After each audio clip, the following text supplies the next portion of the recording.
بسم اللہ الرحمن الرحیم۔ السلام علیکم۔ آج آپ کے لیے ایک اور سچی کہانی لے کر حاضر ہوئی ہوں۔ کہانی ایسی ہے کہ آپ کو ضرور پسند آئے گی، لیکن کہانی شروع کرنے سے پہلے نئے آنے والوں سے گزارش ہے کہ ہمارے چینل کو سبسکرائب کریں اور ہماری ویڈیوز سب سے پہلے دیکھنے کے لیے بیل آئیکن کو ضرور کلک کریں۔ چلیے کہانی شروع کرتے ہیں۔ میری شروع سے ایسی طبیعت تھی کہ بغیر لوگوں سے ملے جلے نہیں رہ سکتی تھی۔ امی میرے مزاج کو بخوبی جانتی تھیں، لہٰذا وہ محلے میں آنے جانے سے مجھے نہیں روکتی تھیں۔ یہاں سبھی پرانے پڑوسی آباد تھے اور ایک دوسرے سے سب کی خوب واقفیت تھی۔ ہر تقریب میں آنا جانا رہتا تھا۔ اس طرح محلے کا کوئی گھر ایسا نہیں تھا جہاں میں نہیں جاتی تھی۔ 2 سال پہلے کا ذکر ہے کہ ہمارے گھر کے سامنے والا گھر بک گیا اور وہاں نئے لوگ آ گئے۔ یہ ملک صاحب کا مکان تھا جن کی بیٹی سے میری بچپن سے دوستی تھی۔ اس کا نام ثانیہ تھا اور ثانیہ کے چلے جانے کی وجہ سے میرا جی اداس رہنے لگا۔ اس کی یاد آتی تو میں آپ دیدہ ہو جاتی۔ آخر کار مجھ سے رہا نہ گیا اور سوچا کہ مجھے نئے آنے والے پڑوسیوں سے ملنا چاہیے۔ اس گھر میں نے اپنی ایک ہم عمر لڑکی کو بھی دیکھ لیا تھا۔ مجھے اس سے ملنے کا اشتیاق ہوا تو امی سے کہا کہ جب سے ثانیہ گئی ہے میرا جی اداس رہنے لگا ہے۔ امی جان، سامنے والے گھر میں چلیے، وہاں ایک لڑکی میرے برابر کی ہے، اگر اس سے دوستی ہو جائے تو میرا دل بہل جائے گا۔ امی نے کہا کہ بیٹی، آج میں نے بریانی بنائی ہے، تم ایسا کرو، ایک بڑی تشتری بھر کے ان کے گھر لے جاؤ اور میری طرف سے خاتون خانہ سے کہو کہ امی نے بھجوائی ہے۔ نئے پڑوسیوں کا اسی طرح سواگت کرتے ہیں۔ پھر 2 دن بعد ہم چلیں گے۔ ویسے بھی میں آج تھک گئی ہوں، میں نہیں جا سکتی۔ مجھ میں کپڑے بدلنے اور تیار ہو کر جانے کی ہمت نہیں ہے۔ میں نے امی جان کی ہدایت پر عمل کیا اور بریانی کی پلیٹ لے کر سامنے والے گھر میں چلی گئی۔ بیل بجائی تو ایک نوجوان گیٹ پر آیا، پوچھنے لگا کہ آپ کون ہیں اور آپ کو کس سے ملنا ہے۔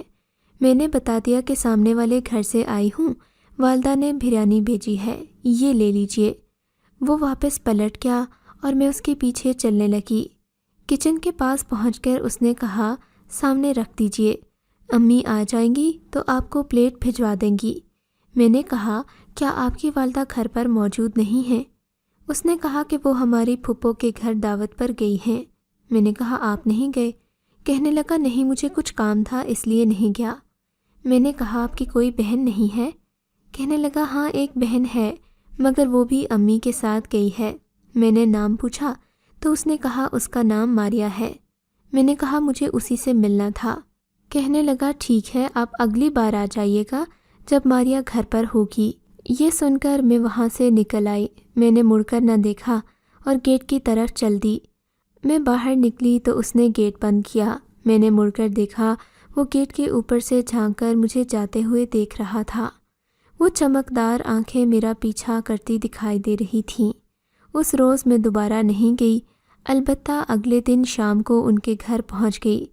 کیا دیکھتی ہوں کہ آج بھی ان کے گھر میں کوئی نہیں ہے، صرف وہی بیٹھا ہوا ہے۔ میں جھجک گئی کیونکہ کل تو ہاتھ میں بریانی کی پلیٹ تھی اور ایک جواز تھا گھر کے اندر جانے کا، مگر آج ایسا کچھ نہیں تھا۔ میں نے یوں ظاہر کیا جیسے میں پلیٹیں لینے واپس آئی ہوں۔ جب کمرے کے دروازے تک پہنچی تو میں نے کہا، کیا میں اندر آ سکتی ہوں؟ اس نے کہا، آ جائیے، مگر آج بھی گھر والے کہیں گئے ہوئے ہیں۔ میں نے کہا، میں پلیٹیں لینے آئی ہوں۔ کہنے لگا، مجھے نہیں پتا امی نے کہاں رکھی ہیں، آپ خود کچن میں جا کر دیکھ لیں۔ امی اور ماریا خالہ کی طرف گئی ہوئی ہیں، کل ہی آئیں گی۔ میں نے کہا، اچھا کوئی بات نہیں، میں پلیٹیں بعد میں لے لوں گی۔ میں ویسے ہی آ گئی تھی، پلیٹیں لینا مقصد نہیں تھا۔ کل کسی وقت آؤں گی تو آپ کی امی اور بہن سے ملوں گی۔ اس نے مجھ پر ایک گہری نگاہ ڈال کر کہا، اگر آپ پڑوسی سمجھتی ہیں تو پھر بیٹھ جائیے، میں چائے بنا کر لاتا ہوں۔ وہ باورچی خانے کی طرف جانے لگا تو میں نے جلدی سے کہا، نہیں، میں کسی اور دن آؤں گی اور چائے پی لوں گی۔ کہنے لگا، میں بہت اچھی چائے بناتا ہوں، آپ پی کر تو دیکھیں، دوبارہ پینے کی فرمائش کریں گی۔ یہ کہہ کر وہ کچن میں چلا گیا۔ میں رکنا نہیں چاہتی تھی مگر اس کا انداز ایسا تھا کہ میں قدم نہیں ہلا سکی۔ 2-4 منٹ اکیلی کمرے میں بیٹھی رہی تو عجیب سا لگا۔ یہ احساس ہوا کہ اس کے گھر میں کوئی خاتون نہیں ہے اور میرا یہاں تنہا رہنا عجیب ہے۔ تبھی میں جانے کو اٹھ کھڑی ہوئی۔ وہ مجھے جاتا دیکھ کر آ گیا اور کہنے لگا، ارے بھائی، پانی ابل گیا ہے اور میں نے پتی بھی ڈال دی ہے، چائے تیار ہے، بس آپ چائے پی کر ہی جائیے گا۔ میں چلتی ہوئی باورچی خانے جا پہنچی۔ اچھا لائیے میں بنا دوں، جس کا کام اسی کو ساجھے، آپ مردوں کو باورچی خانے کا کام نہیں سجتا، میں چائے بنا دیتی ہوں۔ اس روز ہم نے چائے بنا کر پی اور خوب باتیں کیں۔ وہ کہہ رہا تھا کہ میں نے آپ کی مہمان نوازی میں کوئی کسر اٹھا نہیں رکھی۔ دیکھیے، مجھے چائے بنانا نہیں آتی، پھر بھی میں نے کوشش کی اور اس کوشش میں اپنی انگلی جلا بیٹھا ہوں۔ میں اس کی باتوں سے متاثر ہو گئی۔ مجھے شروع سے ہی باتونی لوگ اچھے لگتے تھے اور میں خود بھی کافی گھلنے ملنے والی تھی، اسی لیے مجھے اس کی باتوں سے لگا تھا کہ وہ میرا اچھا دوست بن سکتا ہے اور میں اپنی بوریت دور کر سکتی ہوں، اور میں دوبارہ آنے کا وعدہ کر کے چلی گئی۔ مڑ کر دیکھا، گیٹ کے اندر سے 2 بڑی بڑی کالی آنکھیں جھانک رہی تھیں، جیسے کہتی ہوں دوبارہ ضرور آنا۔ تبھی میں نے گلی سے ہاتھ ہلا دیا۔ 2 دن بعد ان کی والدہ اور ماریا آ گئیں تو ہاتھ میں مٹھائی کا ڈبہ تھا اور پلیٹیں بھی ساتھ لائی تھیں۔ کہنے لگیں، بریانی کا شکریہ، آج فرصت ملی ہے، سوچا کہ آپ لوگوں سے مل آؤں۔ بہت اچھا کیا، نئے پڑوسیوں سے ملنے کا انتظار رہتا ہے، پڑوسی تو مانجھائے ہوتے ہیں۔ امی نے کھل کر ان کا سواگت کیا اور مجھ سے کہا کہ اچھی سی چائے بنا کر لاؤ، ساتھ شامی کباب بھی تل دینا۔ میں کباب تلنے لگی، چائے بنائی اور نئے پڑوسیوں کو پیش کر دی۔ ماریا بہت اچھی لگی اور اسی دن ہماری دوستی ہو گئی۔ وہ بھی صرف 2 ہی بہن بھائی تھے۔ 6 ماہ ان کا ہمارا ایک دوسرے کے گھر آنا جانا رہا۔ ماریا کے اکلوتے بھائی فراز سے بھی آمنا سامنا رہنے لگا اور پھر ہماری بات چیت شروع ہو گئی۔ ایک روز اس نے کہا، ماہنور، امی میرے لیے لڑکی تلاش کر رہی ہیں، اگر تم کہو تو میں اپنی امی سے کہتا ہوں کہ وہ رشتے کی بات تمہارے گھر جا کر کریں۔ میں نے اسے بتایا کہ میری منگنی میرے چچا زاد سے ہو چکی ہے اور وہ مجھے بہت چاہتے ہیں۔ اس نے پوچھا، کیا تم بھی اسے چاہتی ہو؟ میں نے کہا نہیں، لیکن والدین نے منگنی کی ہے تو میں انکار نہیں کر سکتی۔ کہنے لگا، اگر تمہیں وہ پسند نہیں ہے تو تم انکار کر دو، اس منگنی کو ختم کراؤ، کیونکہ میں تم سے شادی کرنے کا آرزومند ہوں۔ میں نے کہا، ایسا کیسے ہو سکتا ہے؟ بہت مشکل ہے، کیونکہ ایک عرصے سے یہ منگنی قائم ہے اور پھر وہ ابو کی قریبی رشتہ دار ہیں۔ کہنے لگا، جو بھی ہو، میں سچ کہتا ہوں، تمہارے علاوہ اب کسی لڑکی کو دل میں جگہ نہیں دے سکتا۔ تم مجھے پہلے ہی دن اچھی لگی تھی، خدا کے لیے منگیتر کے ساتھ شادی سے منع کر دو، ورنہ میں کچھ کھا کے جان دے دوں گا۔ مجھے معلوم نہیں تھا کہ وہ میرے بارے میں اس قدر سنجیدہ ہے۔ اس کی آنکھوں میں آنسو دیکھ کر میں حیران رہ گئی۔ گھر آئی تو دل کی عجیب کیفیت تھی، وہ بھی مجھے اچھا لگا تھا، لیکن منگنی کا بندھن، یہ والدین نہ جانے کیوں بچوں کی منگنیاں کرنے کا شوق رکھتے ہیں اور شادی سے کئی سال پہلے ہی خواہ مخواہ ایک دوسرے سے باندھ دیتے ہیں۔ جو وقت گزر رہا تھا، دل پر فراز کی محبت گہری ہوتی جا رہی تھی، یہاں تک کہ مجھے لگا کہ اگر اس سے شادی نہیں ہوئی تو میں کسی اور کے ساتھ خوش نہیں رہ سکوں گی۔ بالآخر ایک دن میں نے امی سے کہہ دیا کہ مجھے ولید پسند نہیں ہے، آپ اس سے میری منگنی ختم کر دیں، ورنہ میں کچھ کھا کر سو رہوں گی۔ میں اکلوتی بیٹی تھی، وہ میری اس دھمکی سے سہم گئیں۔ والد صاحب سے منوا لیا کہ ولید سے رشتہ ختم کر دیں، ہماری بیٹی اس کے ساتھ شادی پر راضی نہیں ہے، وہ سخت پریشان اور ناخوش ہے۔ کون ماں باپ اپنی اولاد کو ناخوش دیکھنا چاہتے ہیں؟ ابو نے جی کڑا کر کے ولید کے باپ سے معذرت کر لی اور یوں برسوں کا رشتہ پل بھر میں ختم ہو گیا۔ میں نے یہ خوشخبری فراز کو جا کر سنائی اور کہا کہ اب تمہیں زہر کھانے کی ضرورت نہیں ہے، اپنے والدین کو ہمارے گھر بھیجو تاکہ تمہارے لیے وہ میرا رشتہ طلب کریں۔ میری منگنی ٹوٹ گئی ہے۔ اس نے بظاہر خوشی کا اظہار کیا، لیکن پھر ان کے گھر سے رشتہ طلب کرنے ہمارے گھر کوئی نہیں آیا۔ ایسے ہی سال گزر گیا۔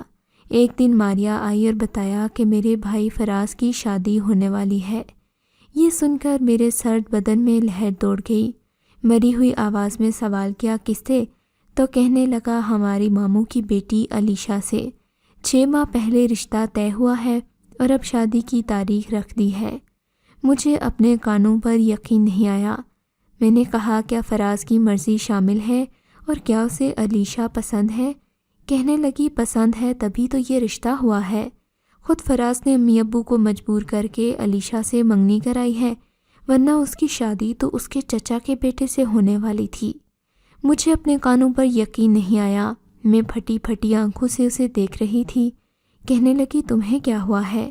کیا میرے بھائی کی شادی کی خبر سے خوش نہیں ہو؟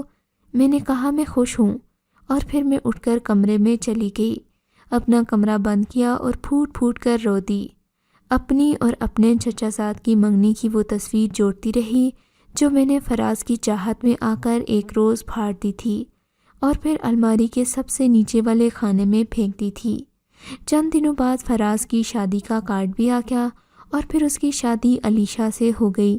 میرے چچا زاد کی شادی بھی سال بعد اس کی خالہ کی بیٹی سے کر دی گئی، اور میں آج تک بن بیاہی آئینے میں اپنی اچڑی ہوئی صورت کو دیکھتی ہوں اور آنسو پی لیتی ہوں کہ کس پر اعتبار کیا اور کیوں کیا۔ فراز میرا کون تھا، کیا لگتا تھا؟ اس نے کہا اور میں نے والدین کو دکھ دے دیا، اپنے منگیتر کو صدمہ پہنچا دیا، محبت کرنے والے چچا اور چچی کا مان توڑ ڈالا۔ کیوں اور کس کے لیے؟ نہ جانے کس کے لیے۔ جس سے ملے مجھے 6 ماہ بھی بمشکل گزرے تھے، اسے اپنا سمجھ لیا۔ ہم لڑکیاں بھی کتنی بے وقوف اور جلد باز ہوتی ہیں، کبھی کسی اجنبی کے 2 میٹھے بولوں پر مر مٹتی ہیں تو کبھی کسی کے لمحاتی اور جذباتی احساس کی بھینٹ چڑھ جاتی ہیں۔ ہم یہ بھی نہیں سوچتی کہ برسوں کے رشتے کو پل بھر میں توڑ ڈالنے کی سزا کبھی بہت لمبی اور بھیانک ہوتی ہے۔ مانگ افشاں اور کلاہیاں سہاگ کی چوڑیوں کے لیے ترس جاتی ہیں۔ آج اپنی مرجھائی صورت کو تکتی ہوں تو جی چاہتا ہے آئینے سے پوچھوں کہ کیا میں بوڑھی ہو رہی ہوں یا پھر تم جھوٹ بولتے ہو۔ کاش آئینہ کہتے کہ میں جھوٹ بولتا ہوں، مگر حقیقت یہ ہے کہ آئینہ ہمیشہ سچ کہتا ہے، وہ کبھی جھوٹ نہیں بولتا۔ فراز آج بھی اپنی بیوی کے ساتھ خوش ہے۔ میں نے اسے کہتے سنا ہے کہ وہ محض میری محبت آزمانے کے لیے ایسا کر رہا تھا۔ نہ جانے اسے یہ جان کر کیا تسکین ملی کہ میں اسے محبت کرتی ہوں، جبکہ وہ مجھے اپنانا بھی نہیں چاہتا تھا۔ خدا را، میں سب سے درخواست کرتی ہوں کہ اگر آپ کسی سے محبت کرتے ہیں یا آپ یہ جاننا چاہتے ہیں کہ وہ آپ سے محبت کرتا ہے یا نہیں، تو ایسا تبھی کیجیے جب آپ بھی اس سے محبت کرتے ہوں، ورنہ یوں بلا وجہ کسی کی محبت آزمانے سے اس کی زندگی بدل جاتی ہے، جو بات ہمارے لیے بعض اوقات مذاق یا محض فخر کا باعث ہوتی ہے، اگلے کی زندگی برباد کر سکتی ہے۔ اگر آپ کو یہ کہانی اچھی لگی ہے تو ہماری ویڈیو کو لائک کیجیے اور اس طرح کی مزید کہانیاں سننے کے لیے ہمارے چینل کو ضرور سبسکرائب کریں۔